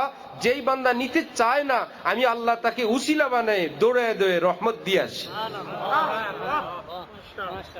দৌড়ে রাস্তায় চলার পথে একটু হোঁচট খাইলো, গর্ত পড়ে গেল, ধাক্কা খাইলো, একটু ব্যথা পাইলো, গুনাহগার মানুষ, বেনামাজি, হঠাৎ বলে উঠলো আল্লাহ বাঁচান। এই আল্লাহ পাক ওদিকে ফেরেশতাদেরকে বলতেছে, এই সাক্ষী থাকো, এ তো বলে নাই রাম রাম বাঁচাও, হে তো বলে নাই আব্বা বাঁচাও, হে তো বলে নাই মা বাঁচাও, আল্লাহ বাঁচাও বললো কেন? ওর ভিতরে আমার মোহব্বত আছে, সাক্ষী থাকো। সে কি তওবা করার নিয়তে আল্লাহ বলছিল? মুখ ছটকে তার বের হয়ে গেছে। আল্লাহ এটাকেই পুঁজি বানাইছেন, কাম হয়েছে। শোন, আমার আল্লাহ ডাক দিছ না, আর তোর ক্ষমা নাই, আমার রহমত থেকে তোর মাপ নেওয়াই লাগবে। সেই ক্ষমা নাই, ছুটি নেই, নেওয়াই লাগবে রহমত। ওহো, যে রহমত নিতে চায় না, মসজিদে আসতে চায় না, রব্বুল আলামিন তাকে কেমনে আনেন, কেমনে ব্যবস্থা করেন, একে বলে কারিম। এই জন্য এক বুজুর্গ বলেন, আমার আল্লাহ কারিম, মা গাররাকা বিরব্বিকাল কারীম। কোরআন শরীফে রব্বুল আলামিন বলেন, তোমার কারীম আল্লাহ থেকে তোমাকে কে নিয়ে গেল? যে নিয়ে গেল সে কি আল্লাহ থেকে তোমার বেশি দয়াওয়ালা? সে কি বেশি দেয় না বেশি আপন না বেশি প্রিয়জন? আল্লাহ যিনি 24 ঘন্টা তোমাকে দিতেই থাকেন। ডক্টর ইকবাল বলেন, হে প্রিয় বন্ধু, শুনলাম তুমি নাকি তসবিহ নিয়ে গুনে গুনে আল্লাহর নাম জিকির করো। ও এত নাফরমানি, এত অকৃতজ্ঞ তুমি, যে আল্লাহ বিনা হিসাবে তোমাকে দিতে থাকেন, সে আল্লাহর নাম তুমি গুনে গুনে নিবা? তুমি বিনা হিসাবে আল্লাহর নাম নাও। তিনি বিনা হিসাবে দেন আর তুমি হিসাব করে তার নাম নাও। উফো, তুমি ভুলে যাও, তিনি ভুলেন না। তুমি এদিক সেদিক চলে যাও, তিনি রহমত নিয়ে তোমার পাশেই থাকেন। তুমি ঘুমাইলে ফেরেশতা দিয়ে পাহারাদারি করেন। তুমি নামাজ পড়ো না, রোজা রাখো না, ঈমান নাই, খাবার পরে খাবার পেটগুলো তোমার হাত শেষ, হজম করার ক্ষমতা তোমার নাই। আল্লাহ পাক কুদরতি ভাবে হজমের ব্যবস্থা করেন। একটাকে পেশাবের রাস্তায়, আরেকটাকে পায়খানার রাস্তা দিয়ে বের করবার ব্যবস্থা করেন। ভিটামিন, ক্যালসিয়াম, ক্যালোরিকে নিজ নিজ জায়গায় পাঠানোর ব্যবস্থা করেন। তুমি ভুলছো, আল্লাহ তো বলেন নেই। কালো চোখে আলো দেয়া তো বন্ধ করেন নাই। ব্রেন, মন, মস্তিষ্ককে সুস্থ রাখা স্তব্ধ করেন নাই। তুমি এখন চিনতে পারো, এ মা হয়, এ বোন হয়, স্ত্রী হয়, ভাইয়া হয়, বাবা হয়। আল্লাহ পাক যদি মেমোরি থেকে তুলে নিয়ে যান, তাকায় থাকবা, কিন্তু ভিন্নতা করতে পারবা না। এটা কি শুধু মুসলমানের জন্য না, সবার জন্য? যে আল্লাহ সবার জন্য, যে আল্লাহ রিজিক দেন সবার, রূহ দেন সবার, আলো দেন সবার, বাতাস দেন সবাইকে, তার রহমত তাহলে কত বেশি। বুজুর্গ বলেন, এই আমি একটু গুনাহ করলে, আমি ভুলে করে ফেলছি, এই জন্য এতবার ভয় দেখাও কেন? আমার আল্লাহ আছেন না, আমি তওবা করব, আমি কান্নাকাটি করে আমার আল্লাহকে রাজি করব, চোখের পানি দিয়ে আমি তাকে খুশি করব। তিনি চোখের পানি দেখলে ক্ষমা করে দেন। আমি খবর পাইছি। আল্লাহ আমাদেরকে আল্লাহর কাছে তওবা করার তৌফিক দান করেন। তাহলে কোরআন হাদিস নূরে ভরা কিতাব, বিপুল নূর। এক বুজুর্গ বলতেন, তোমরা কোরআন পড়ো ছোট্ট ছোট্ট আলিফ বাতা দিয়ে। আমি যে কোরআন পড়ি, আমার এক এক আলিফ এই জমিন থেকে আসমান পর্যন্ত এত বড় বড়, এত বড় বড় হরফ। কি ব্যাপার, এগুলো কি বলেন? বুজুর্গানি দিন বলেন, নূরের কারণে এত বড় দেখা যায়। নূর দেখেন তো, এত বড় দেখেন। আল্লাহ আমাদেরকে সেই চোখ দান করেন। সেই চোখ কোনো কারখানায় পাওয়া যায় না, এটা কোথাও বেচা কিনা হয় না। এই চোখ আপনার সাথেও আছে, উপরে আবর্জনা পড়ে আছে। ওই আবর্জনা ধুয়ে মুছে পরিষ্কার করলেই আপনার যেই চক্ষুষ আল্লাহ আপনাকে যেই মহাশক্তি দান করছেন, সেটা আপনার কাজে লাগবে। ভারতের মস্ত বড় বুজুর্গ মহিউসুন্নাহ আবরাউল হক সাহেব বলেন, মানুষ মেহনত করে বানরের উপর, বানর খেলা দেখায়, তামাশা দেখায়, বানর গুলি চালায়। ভারতে অনেক বানর সৈন্য আছে, সেনাবাহিনীর বিশাল বড় সৈন্য সংখ্যা বানর, অনেক কিছু পারে। এই বানর কি নিজে শিখছে না মানুষ শিখাইছে?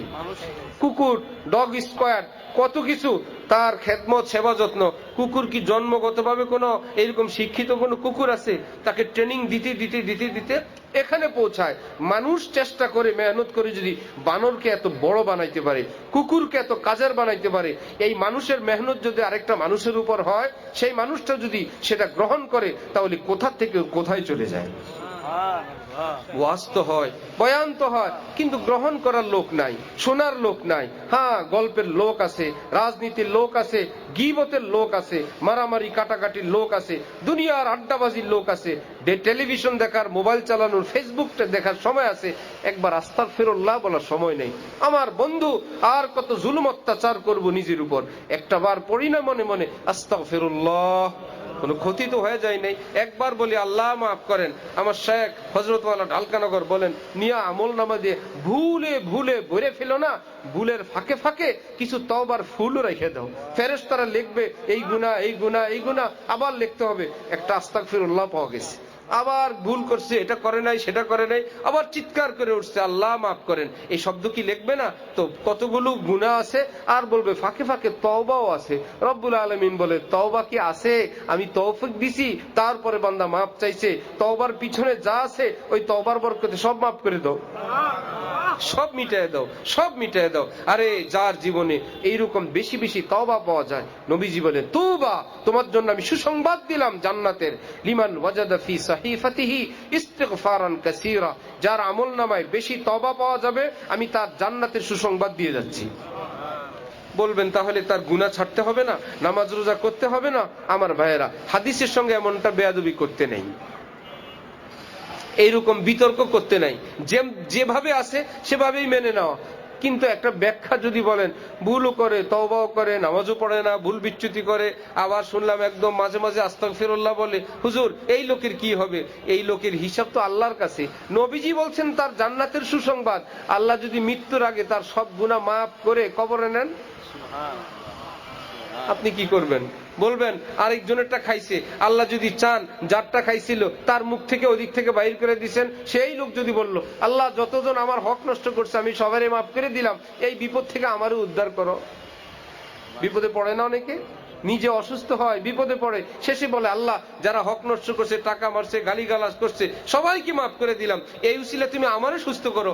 ওই উসিলায় ওই বেচারা মাফ পেয়ে গেছে না? এই জন্য কারো সাক্ষী হয়ে বসে থাকতে নাই। আমি অমুকের সাক্ষী, 10 টাকা খাইছি, অমুকে নামাজ পড়ে নাই, অমুকে এসা তেসা ছিল। আপনি গুনাহের সাক্ষী, তওবারও কি আপনি সাক্ষী? চোখের পানিরও কি আপনি সাক্ষী? আল্লাহ মাফ করলেন কি করলেন না সেটারও আপনি সাক্ষী? এত বড় দুঃসাহস কোত্থেকে? বরং আল্লাহ যাকে চান তিনি তাকে মাফ করবেন, আল্লাহ চাইলে আমাকেও মাফ করবেন, এই সুধারণা রাখার চেষ্টা করি। আল্লাহ আমাদেরকে তৌফিক দান করেন।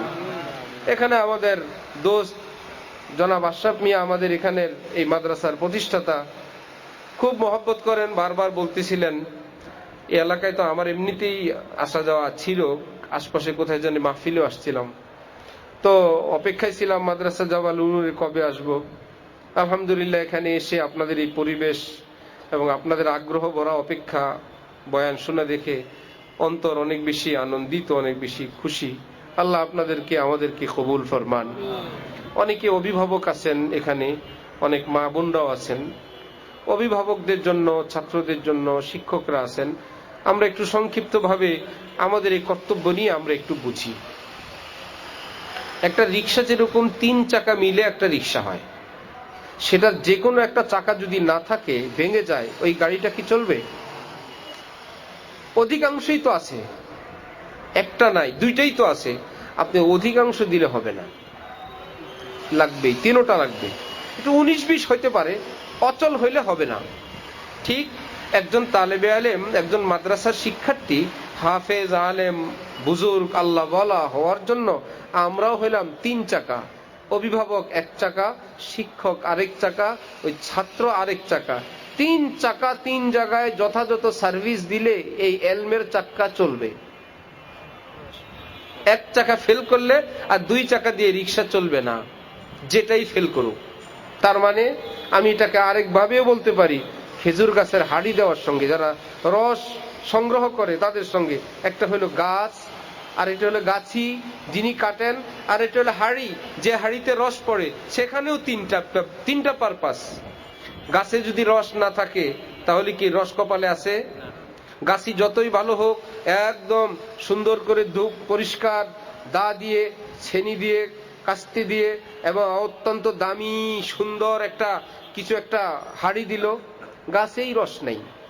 তিনি হলেন ওস্তাদজি, ওস্তাদের কাছেই নাই। অভিভাবকও ভালো, গাছি, কলসিও ভালো, ছাত্র যিনি দিবেন তার কাছেই নাই। চেষ্টা করেও লাভ নেই, দিছেন গলত জায়গায়। আজকাল তো মাদ্রাসার মধ্যে কি টেলিভিশনের ব্যবস্থা আছে ভাই, ঢাকা শহরে আছে মাদ্রাসা, ছাত্রদের নিয়মিত টেলিভিশন দেখার ব্যবস্থা আছে। আমাদেরকে আবার বুঝায়, হ্যাঁ ছাত্রদেরকে আপনারা পিছিয়ে রাখবেন কেন, আগায় নেওয়া যাওয়া দরকার। আমরাও বলি আগায় নিয়ে যাওয়া দরকার জাহান্নামের দিকে। আগায় নেওয়া দরকার কোন দিকে সেটা হলো বিষয়, আগায় তো নিচ্ছেন মাশাআল্লাহ। তো বোঝা গেল ওস্তাদজি সেরকম হওয়া দরকার। দ্বিতীয়ত অভিভাবক, গাছি যিনি দিবেন, যদি এলোমেলো কাটেন গাছ শেষ, যদি হাড়ি ময়লা আবর্জনাওয়ালা দেন তাও শেষ। তাহলে যিনি অভিভাবক তারও কর্তব্য অনেক। আর সবই ভালো, যিনি কাটলেন তিনিও ভালো, গাছের রস ভালো, কিন্তু যে হাড়িতে রস পড়বে সে হাড়িতে ইঁদুর পচা, সে হাড়িতে ছিদ্র ছাত্র, তাহলেও শেষ। তিনটা পারফেক্ট হলে একটু সুন্দর রস যেরকম কপালে আসে, ঠিক আমি আমার জায়গায়, আপনি আপনার জায়গায়, ছাত্র ছাত্র জায়গায়, আমাদের সকলের সম্মিলিত কিছু কাজ। এক নম্বরে সহি নিয়ত। এটা কি একজনের না তিনজনের? সহি নিয়ত তিনজনের। আরেকটা কাজ দোয়া, কারণ এলেম কি ওস্তাদ নিজে দেন না আল্লাহ পাক দেন? যদি ওস্তাদজি দিতেন সবার আগে আপনার ছেলেকে দিতেন না ওনার ছেলেকে? ওনার ছেলেকে। কাজ হইল না। আল্লাহ যাকে দিবেন দিবেন। হুজুরের ছেলে হয় নাই, আরেকজনের ছেলে হয়ে গেছে, আল্লাহ দিছেন। বিষয়টা ওস্তাদজির হাতেও না। এই জন্য সহি নিয়ত চাই, আল্লাহ পাকের কাছে কান্নাকাটি করা চাই। এটা কি একজনের না তিনজনের? এবার ওস্তাদজির আলাদা দায়িত্ব, তিনি প্রাণ পণ দিয়ে মেহনত করে পড়াবেন, আদর করবেন, সোহাগ করবেন, আল্লাহ পাকের কাছে বেশি বেশি চাইবেন, যত রকম। অভিভাবক ওস্তাদের সম্মান যথাযথ রক্ষা করবেন সামনে এবং পিছনে। এটা মনে করার কোনো সুযোগ নাই যে মাদ্রাসায় এলেম বেচা কিনা হয়, মাসিক বেতন ঠিক মতো দিলে এলেম যায়, হবে না। ছাত্রের সামনে যে কোনো ভাবে উস্তাদের সম্মান মর্যাদা অক্ষুণ্ণ থাকে। উস্তাদজি বলছেন তোমার, আল্লাহ, এও একটা ভাষা। আর এটা হলো রাগ তোর উস্তাদ, যা আমার কথা বলবি। ছেলে তো বুঝা যায় আমার আব্বা তো বড় কিছু লিডার মিডার, আমার আব্বার অনেক পাওয়ার। ছোট বাচ্চার আবার এগুলো খুব খুব বেশি মজা পায়। কোন উস্তাদ তোকে পিটাইলে আমারে জানাবি। ছাত্রের সামনে উস্তাদকে বলে আসে, আমার ছেলেকে পড়াবেন, একটা ফুলের টাচও করবেন না, কাজ হবে না, ভাষণ দেওয়া যাবে। আমি বলবো না আপনি বলে আসবেন, ইচ্ছা মতো পিটানোর ঘোষণা দেওয়ার কোনো প্রয়োজন নেই, কিন্তু বাচ্চার সামনে বলতে হবে, ওস্তাদজি আপনি তাকে শাসন করবেন, ভালো মানুষ বানানোর জন্য যথাযথ ফিকির করবেন, আমাকে জানাবেন। কিছু মেয়ে বিয়ে দেওয়ার পর যেই মেয়ের মা কেবল মেয়ের কাছেই জিজ্ঞাসা করে, তোমার কষ্ট হয়, তোমার রান্না বান্না করতে কষ্ট হয়, তোমার মাছ তরকারি করতে বলে, একদিন না একদিন তো জি বলবেই, বলবে না জি? আমার মা কত দরদি মা, ওই মেয়ের কপালে সংসারে শান্তি জুটে না।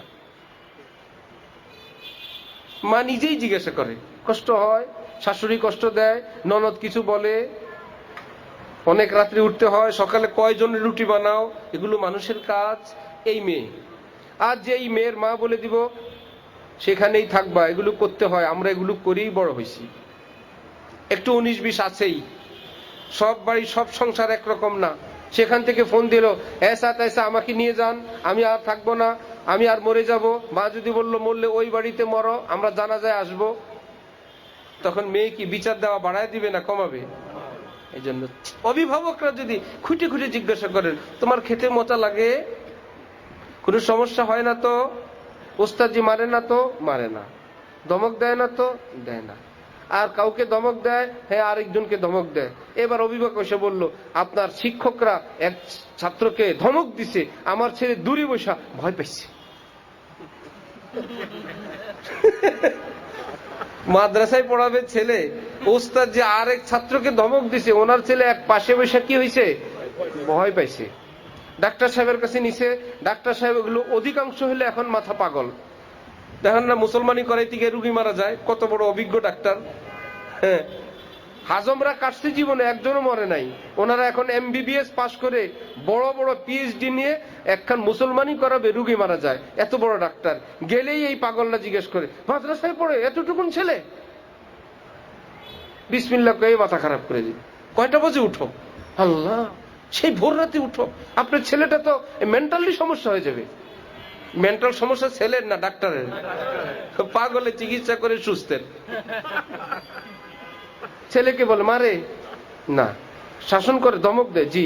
পড়ার জন্য চাপ দেয়, জি। মাদ্রাসায় কি পড়ার লাগবে না এই কথা বলে দিবে, যে তোমাদের উপর কোনো প্রেশার নাই, কোনো চাপ নাই, তোমরা পারলে দিবা, না পারলে দিবে না। এটা কি শিক্ষা প্রতিষ্ঠানের কাজ? না প্রেশার দিবে? এখন অভিভাবক কিংবা ডাক্তার বললো, এইটুকুন ছোট্ট ছেলে, মাত্র 13 বছর বয়স, শিশু, 12-13 বছরও কি, এই শিশুটার উপর এরকম প্রেশার, 8-9 বছরের এরকম প্রেশার। এই শিশু যে মোবাইল বিশেষজ্ঞ হয়ে গেছে, কম্পিউটার এক্সপার্ট হয়ে গেছে, এতে কোনো সমস্যা হয় নাই। 13 বছরের পরে, 13-14 পরে যে পালায়া যাওয়াও শিখে গেছে এর বয়সী আরেকজনকে নিয়ে, এতে কোনো অসুবিধা হয় নাই। মানুষ করার জন্য একটু প্রেশার দিলে এর মানসিক সমস্যা হয়ে যাচ্ছে। এই রকম পাগল এলাকার মধ্যে ভরে গেছে। শাসন হবেই। ভালো লাগলে মাদ্রাসায় দিবেন, না হলে যেখানে স্বাধীনতা আছে, এখন অনেক প্রতিষ্ঠানের মধ্যে ব্যাপক স্বাধীনতার ব্যবস্থা আছে, সেখানে দিয়ে দেন। আমরা দিলে আমরা নামাজের জন্য চাপ দিব, নামাজ না পড়লে ধমক দিব, প্রয়োজনে শাসন করব। আমরা মানুষ করার জন্য আপনার সন্তানকে চেষ্টা করব। হাত ভাঙ্গা ব্যান্ডেজ করে কি, যত বড় প্রেসিডেন্ট সাহেব হন না কেন, ডাক্তার সাহেবকে যদি রিকোয়েস্ট করেন, দ্বিতীয় দিন ব্যান্ডেজটা খুলে দেন। স্যার কষ্ট হচ্ছে স্যার, একটা হাত ঝুলে রাখা কি সহজ ব্যাপার? হাত স্যার খেতে পারে না, যতই কথা, যিনি যেই কয়েকদিন টাইম দেন, 21 দিন 30 দিন এভাবেই ঝুলে রাখতে হবে, আপনি যেই হন। ঠিক মাদ্রাসায় সন্তান দেওয়ার পর অভিভাবকদের একটা শক্ত অবস্থান দরকার। আল্লাহ আমাদেরকে তৌফিক দেন। ঘরের রুজি কি হারাম হবে না হালাল? হালাল। এই ব্যাপারেও সচেতন থাকা চাই। ঘরের মধ্যে গুনাহের কোনো পরিবেশ না থাকে, কারণ ভালো মন্দ মিক্স হইলে রেজাল্ট মন্দের হয়। একটা লোক যদি 24 ঘন্টা 23 ঘন্টা ভালো, ডেলি 1 ঘন্টা চুরি করে, 23 ঘন্টা ভালো, চুরি করে কয় ঘন্টা? এই লোকের নাম কি ভালো না চোর? কেন 23 ঘন্টা তো ভালো। বললো ভালো মন্দ মিক্স হইলে মন্দের উপর রেজাল্ট। 10 সাবজেক্টে 9 বিষয়ে পাস, 1 বিষয়ে ফেল। ছাত্রের নাম কি, পাস না ফেল? মন্দের উপর রেজাল্ট। পুরা লুঙ্গি পবিত্র, এক কোনা একটু পেশাব লাগছে, এখন কি নাম কি, পবিত্র না অপবিত্র? বুঝা গেল। ভালো মন্দ এক জায়গায় হয়ে গেলে রেজাল্ট কি ভালোর উপরে আসে না মন্দের উপর? আপনার ছেলেকে আমরা কষ্ট করে পড়ায় দিলাম 30 দিন, 1 সপ্তাহ, 15 দিন, দিনই নুরানি পরিবেশে। আপনি ভাবলেন এত কষ্ট করে মাদ্রাসায়, একদিন নামাজ না পড়লে কি হয়েছে? একদিন একটু টেলিভিশন দেখলে, একটু মোবাইল চালাইলে কি হয়েছে? চালাও, সবারই তো একটু মন আছে। একদিন একটু ইংলিশ কাটিং, চুল কেটে একটা বিয়ের অনুষ্ঠান, সুন্নতে খাতনার অমুক জায়গায় নাচ গান কনসার্টে গেলে একটু কি হয়েছে? ওই একদিনের বিষয় সব শেষ। মাস্টার প্ল্যান করতে হবে যে আমরা আমাদের ছেলেকে আলেম বানাবো, আমাদের ঘর ওইভাবে গুছাবো, আমাদের প্ল্যান প্রোগ্রাম সব ওইভাবে হবে। এগুলো অভিভাবকের, ওস্তাদের অংশ না। সকলেই চায় আমার সন্তান খাজা মঈনুদ্দিন চিশতি, বড় পীর জিলানী হোক। খাজা মঈনুদ্দিন চিশতির মা বাবা আমি আপনি হতে হবে না? আমি আপনি যদি মঈনুদ্দিন চিশতির মা বাবা হই, তাহলে আমার সন্তান মঈনুদ্দিন চিশতি হবে। গাছ যদি আম গাছ, চোষা আম গাছ হয়, ফল চোষা আম হবে। গাছ হইল তেঁতুল গাছ, তেঁতুল গাছ, কিন্তু ফলন যেন আল্লাহ আঙ্গুর দেন না। আমাকে আপনাকে অনেক দায়িত্ব, এগুলো অভিভাবকের। ঘরে অশ্লীল বেপর্দা কোনো পরিবেশ না থাকে, কার সাথে যায়, কোথায় ঘুমায়, কাদের সঙ্গে আড্ডা মারে, এখন আরো অত্যন্ত বেশি চোখে চোখে রাখার মতন সময়। এগুলো আমাদের কর্তব্য। মুন্সিগঞ্জের এক ডাক্তারের গল্প আমি শুনছি, বহু জায়গায় বলি। তার 2 ছেলে মাদ্রাসায় পড়ে। মাদ্রাসার থেকে যখন ছুটিতে বাসায় যায়, মাদ্রাসার রুটিনের চেয়ে নরমাল খাবার বাসায় চালু করে দেয়। বাচ্চারা বাসায় গিয়ে বিরক্ত হয়েছে, এর চাইতে আমাদের মাদ্রাসাই ভালো। এখানে নামাজের জন্য যেই জ্বালাজালি, তেলাওয়াত করো, পড়ো, খাওয়ানো তো ভালো না। দুই ভাই মিলে বলে চল শুক্রবারে বিকালে মাদ্রাসা ছুটি আছে, দুপুরেই চলে যাই। এত যন্ত্রণার ভিতর থাকি না। মা বাবা এত খারাপ খায় না, একটু ভালো খায়, কিন্তু তাদের মন যেন মাদ্রাসায় বসে। তারা গেলে যদি স্পেশাল খাবার দিল, পুরা সপ্তাহ সেই খাবার খায় না, শুধু বাচ্চাদের মাদ্রাসা থেকে যাওয়া উপলক্ষে খাবারটা গ্রহণ করলো। বাচ্চা তো দেখে আসলো মাদ্রাসায় খায় আর ভাবে আমার বাসায় কত হাইফাই দেখে আসলাম। আসলে কি ওই বেলা হাইফাই? ওই বেলা তো হাইফাই ছিল না, তুমি মেহমান হিসেবে গেছিলা, সেই বেলা হাইফাই ছিল। কিন্তু বাচ্চা তো যা দেখে আসছে তার কল্পনা, বেলায় বেলায় কত খাবার, মাদ্রাসায় কি। আর এখন মোরাকাবা উল্টায় দিছে যে বাসার তুলনায় আল্লাহর রহমতে অনেক ভালো, জ্বালাজালিও কম, মাদ্রাসা ভালো। প্ল্যান করতে হবে। আর যদি তুলু তুলু করেন তাহলে বলবো কত আদর, কত আপ্যায়ন, আর মাদ্রাসায় কত জ্বালাজালি। এগুলো আমাদের দায়িত্ব, আমাদের অভিভাবকদের দায়িত্ব। আল্লাহ আমাদেরকে তৌফিক দান করেন। আর যদি সন্তান এই রুমে পড়ে, আরেক রুমে টেলিভিশন চলে, সন্তান যাইতে চাইলে এই তুমি মাদ্রাসায় পড়ো, এই রুমে আসবা না, তোমারে দিয়ে আমরা বেহেশতে যেতে চাই, তোমারে মাদ্রাসায় দিছি, তোমাকে দিয়ে আমরা পুরো ফ্যামিলি 10 জন যাবে, তো ইনশাল্লাহ আমরাই 10 জন প্ল্যান করছি, যাই করি তোমারই দিয়ে বেহেশতে যাব। এই জন্য ছেলেকে এই রুমে আসতে দেয় না। ছেলে বলে যাক, সুযোগ কি আসবে না, তার মনটা এখানেই পড়ে থাকে। যদি ছেলে জানে পাশের রুমে মা তেলাওয়াত করতেছেন, বাবা নামাজ পড়তেছেন, দোয়া মুনাজাতে, সে পড়া রেখে টুকি মেরে দেখলো, আল্লাহ যেই লম্বা মুনাজাত, চোখের পানিতে বুক ভেসে গেছে। ছেলে কি অমনোযোগী হবে না মনোযোগী হবে? মনোযোগী হবে। মা বাবার প্রতি শ্রদ্ধাশীল হবে। আল্লাহ এমন মা বাবা আমার। এই জন্য আমাদের কর্তব্য অনেক অনেক। কিছুদিন আগে বৃষ্টির দোয়া নিয়ে সারা দেশে সব হুজুরা দোয়া করতেছে, বৃষ্টি হয় না, হয়েছিল না? কিছু কিছু লোক বললো হুজুর বিষয় কি, এখন কি আর নাই নাকি ভালো হুজুর টুজুর? এত হুজুর মিলে দোয়া করে, বৃষ্টি বৃষ্টি তো হয় না। অটোমেটিকলি বুঝা যাইতেছিল আগের মতো ভালো হুজুর আর এখন আর নাই। আমি বললাম হযরত আলী রাদিয়াল্লাহু তাআলা আনহু যখন খলিফা, একজন এসে হযরত আলীকে প্রশ্ন করছেন, হযরত আবু বকরের যুগ, ওমরের যুগে তো এত ফিতনা ছিল না, আপনার যুগে যত ঝামেলা চতুর্দিকে শুরু হয়েছে, কারণ কি হুজুর? ওই লোক বুঝাইতে চাইছে আপনি অত স্পেশাল খলিফা না, এই জন্যই তো ঝামেলা। হযরত আলী তো বুঝছেন যে এটা আমাকে ইঙ্গিত করতে চায়। হযরত আলী জবাব দিলেন, আগে তো আবু বকর ওমররা থাকতে বড় বড় সাহাবায়ে কেরাম ওনাদের উপদেষ্টা ছিলেন, বর্তমানে আমার উপদেষ্টা তো তোমরা, এই জন্য বিপদ। বিপদটা আসছে তোমাদের মতন উপদেষ্টার কারণে। তো বৃষ্টির দোয়ার জন্য শর্ত হইল কোন বেঈমান যাতে না যায়, কোন কাফের যেন না যায়, কোন চিহ্নিত পাপিষ্ঠ যেন ওই ময়দানে দোয়া করতে না যায়। যত বড় স্পেশাল হুজুর হোক, ওই দোয়ায় যদি পাপিষ্ঠ চিহ্নিত নাফরমান থাকে, আল্লাহর রহমত আসবে না। তাহলে এখন বৃষ্টির দোয়া কাকে নিয়ে করবেন? তাহলে বৃষ্টির দোয়ায় বৃষ্টি আসে না অন্যের কারণে না আমার কারণে? আমার কারণে। ফিকির করা চাই, বুঝা চাই। এই জন্য অভিভাবক বিন্দু, আমাদের দায়িত্ব কর্তব্য অনেক। আমি সামান্য কয়েকটা কথা বললাম। এই বয়স, ইসলামের বিধান 7 বছর থেকে নামাজ, 10 বছর থেকে নামাজের জন্য শাসন প্লাস বিছানাপত্র, বেডিং আলাদা। বাবার সঙ্গেও থাকতে পারবে না সন্তান, মা বাবার সঙ্গেও থাকতে পারবে না। 10 হয়ে গেছে, ফিনিশ। ভাইয়ের সঙ্গে তো প্রশ্নে আসে না, বোনের সঙ্গে তো প্রশ্নে আসে না, চাচা তো, মামা তো, ফুফা তো, খালার তো নামই নেওয়া যাবে না, আর বন্ধু বান্ধবের তো কথাই নেই।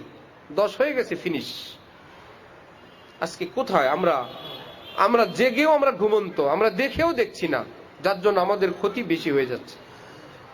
তাহলে ওস্তাদজির দায়িত্ব বললাম, তিনি চোখের পানি দিয়ে কাঁদবেন, তার সাধ্য সামর্থ্য অনুযায়ী মেহনত করবেন। এই বাচ্চাগুলো নায়েবে রাসূল হতে আসছেন, তাদের জন্য প্রাণপণ চেষ্টা করবেন। অভিভাবক তার দায়িত্বগুলো পালন করবেন। ছাত্র নিয়ত ভালো, মেহনত ভালো, আর আদব রক্ষা করে চলবেন। হালালের উপর চলবে, পরিষ্কার পরিচ্ছন্ন থাকবে, পবিত্র থাকবে, আর আল্লাহ পাকের কাছে চাইবে আল্লাহ আপনি দেন, আল্লাহ আপনি দান করেন, আল্লাহ আপনি দান করেন। সবাই মিলে যদি আমরা চেষ্টা করি, ইনশাআল্লাহ আল্লাহ পাক আমাদেরকেও দয়া করবেন। ক্ষমতা সবারই আছে, সব এলাকায় এই ক্ষমতাবান লোক আছে, সরকারি লোক আছে, বড় বড় শিল্পপতি আছে, এই দিয়ে আমার ভাইয়েরা এলেম কালাম কারো বাড়িতে যায় না। এলেম যায় আদব দ্বারা, চোখের পানি দ্বারা, দোয়া দ্বারা, হালাল দ্বারা, খাওয়া দ্বারা। আল্লাহ আমাদেরকে সেই পথ অবলম্বনেরও তৌফিক দান করেন। ওয়া আখিরু দাওয়ানা আনিল হামদুলিল্লাহি রাব্বিল আলামিন। আল্লাহ আস্তাগফিরুল্লাহ। বিসমিল্লাহ।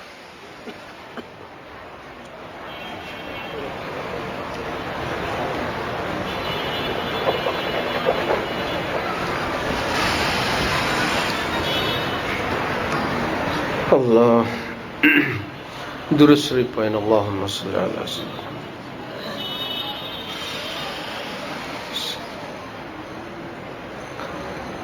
আর ছোট্ট এক দুইটা কথা। পারিবারিক জীবনে মানুষ ব্যাপকভাবে অশান্তিতে এবং পেরেশানি।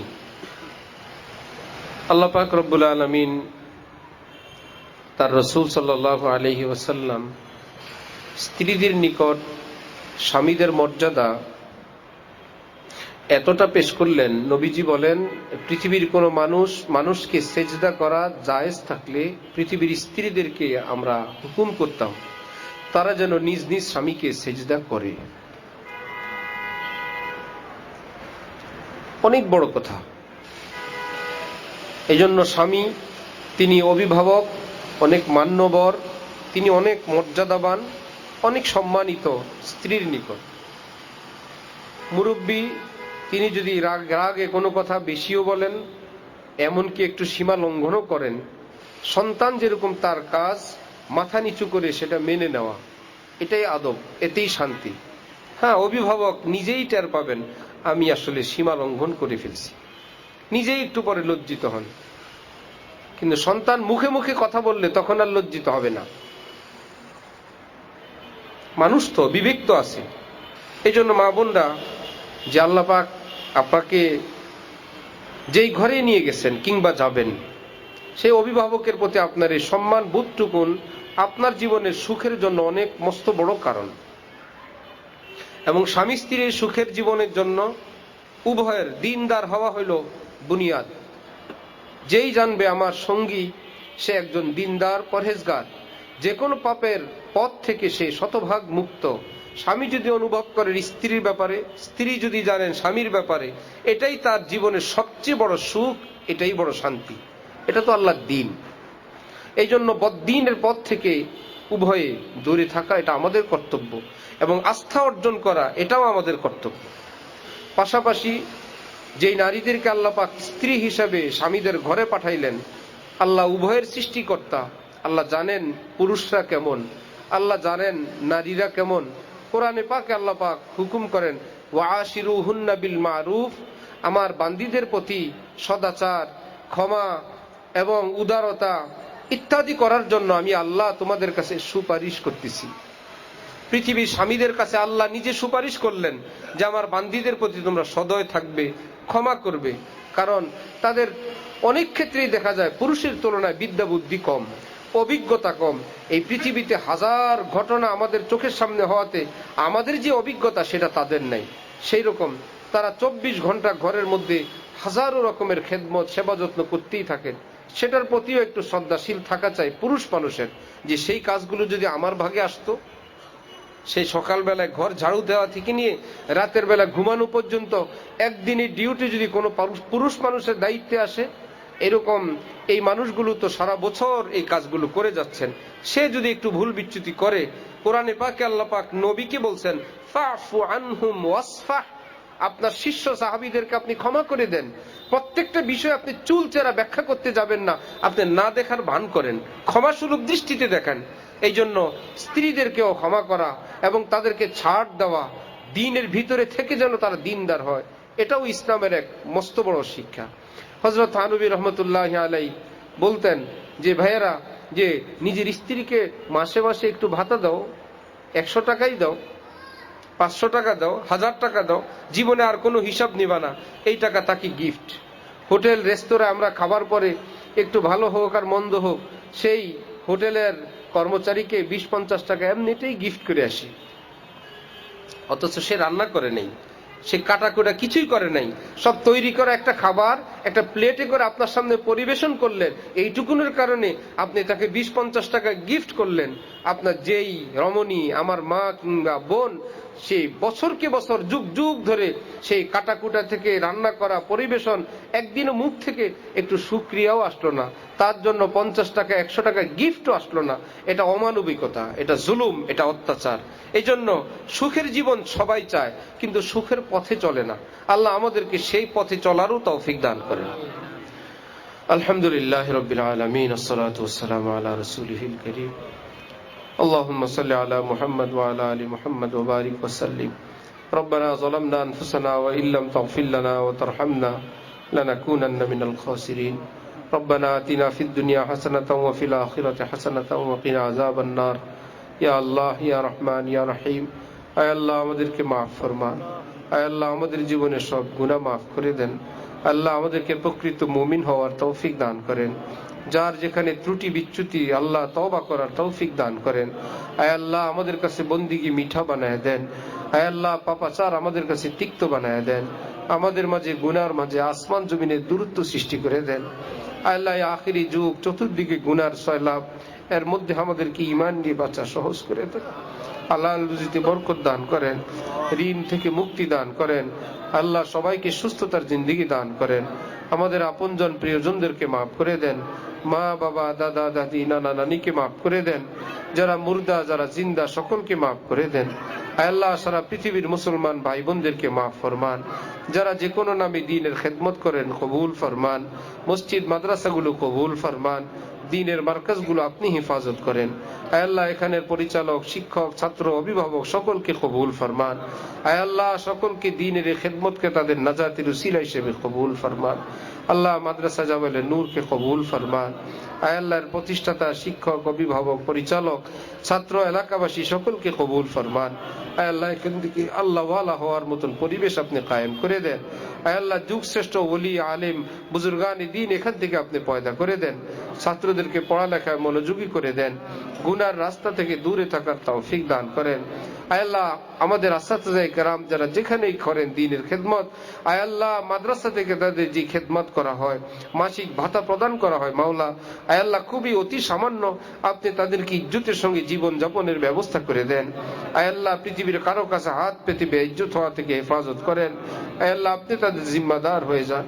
আপনি তাদের পরিবার পরিজনের জিম্মাদার হয়ে যান। তাদের স্ত্রী সন্তানদেরকে সুখ শান্তিতে আপনি রাখেন। থাকার মতন ঘর বাড়ির ব্যবস্থা করে দেন। ঋণ মুক্ত জিন্দেগি দান করে দেন। আল্লাহ আমাদের আলেমদের ইজ্জত আপনি বুলন্দ করে দেন। আলেমদেরকে আল্লাহ ওয়ালা বানিয়ে দেন। উম্মতকে আলেমদের কদর করার তৌফিক দান করেন। আল্লাহ আমাদেরকে আপনি গুনার পথ থেকে হেফাজত ফরমান। আল্লাহ মহান আকাবিরের পথে চলার তৌফিক দান করেন। আমাদের মাদ্রাসাগুলোকে আল্লাহর ওলির মার্কাজ বানিয়ে দেন। দিনদার পরহেজগার তৈরির কারখানা বানিয়ে দেন।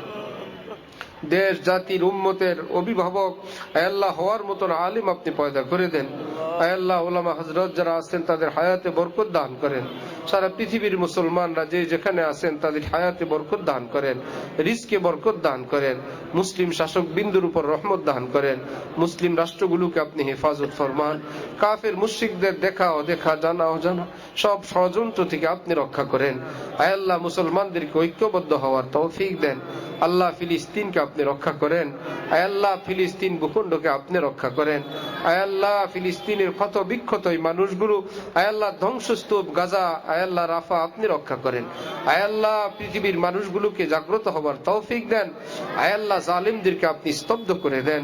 তাদের জুলুম অত্যাচারকে আপনি থামায় দেন। আয় আল্লাহ দম্ভ অহংকার আপনি পাতালে মিশিয়ে দেন। তাদেরকে এবং তাদের দোসর মদত দাদাদেরকে আয় আল্লাহ আপনি আযাব গজব দ্বারা ধ্বংস করে দেন। তাদের রাষ্ট্রগুলোকে টুকরা টুকরা করে দেন, খান খান করে দেন। আয় আল্লাহ আমাদেরকে উত্তম চরিত্র এই পৃথিবীবাসীর সামনে পেশ করার তৌফিক দান করেন। অমুসলিম ভাইদেরকে ইসলাম কবুলের তৌফিক দেন। আয় আল্লাহ মুসলিম দেশে যত অমুসলিমরা আছে, মুসলমানদের উপর ইসলামের যে কর্তব্য, তাদের যে অধিকার, তাদের যে হক, আয় আল্লাহ আমাদেরকে সেটা পালন করার তৌফিক দান করেন। আয় আল্লাহ আমাদেরকে সুন্নতের নুরানি জিন্দেগি দান করেন। আয় মাওলা এই মাদ্রাসার জন্য স্থায়ী আপনি জায়গার ব্যবস্থা করে দেন। বিশাল বড় ক্যাম্পাস আপনি নিজ কুদরতে দান করে দেন। মসজিদ, মাদ্রাসা, খেলার মাঠ সহ আয় আল্লাহ সমস্ত প্ল্যান আমাদের চেয়ে আপনি সুন্দরভাবে বাস্তবায়ন করে দেন। আমাদের সকলের অন্তরের নেক আশা নেক দোয়া কবুল ফরমান। ঘরে ঘরে সুখ শান্তি দান করেন। স্বামী স্ত্রী বউ শাশুড়ি ননদ ভাবি ভাই ভাই প্রতিবেশীর মধ্যে সুন্দর সম্পর্ক দান করেন। যারা জুলুমকে করে অপরকে কষ্ট দেয় তাকে তওবা করার তৌফিক দান করেন। আল্লাহ আল্লাহ আমাদের হক কারো কাছে আটকা থাকলে উদ্ধারের ব্যবস্থা করে দেন। যারা ঋণগ্রস্ত পরিশোধে তৌফিক দান করেন। আল্লাহ দুনিয়াও আমাদের সুন্দর বানায় দেন, আখিরাতও সুন্দর বানায় দিয়ে। আল্লাহ আমাদেরকে 5 ওয়াক্ত নামাজ সুন্নত মোতাবেক আদায়ের তৌফিক দেন। আল্লাহ আমাদের দোয়া আপনার হাবিব রাসূলুল্লাহ সাল্লাল্লাহু আলাইহি ওয়াসাল্লামের উসিলায় কবুল ফরমান। সুবহান রাব্বিকা রাব্বিল ইজ্জাতি আম্মা ইয়াসিফুন ওয়া সালামুন আলাল মুরসালিন ওয়ালহামদুলিল্লাহি রাব্বিল আলামিন। সাল্লাল্লাহু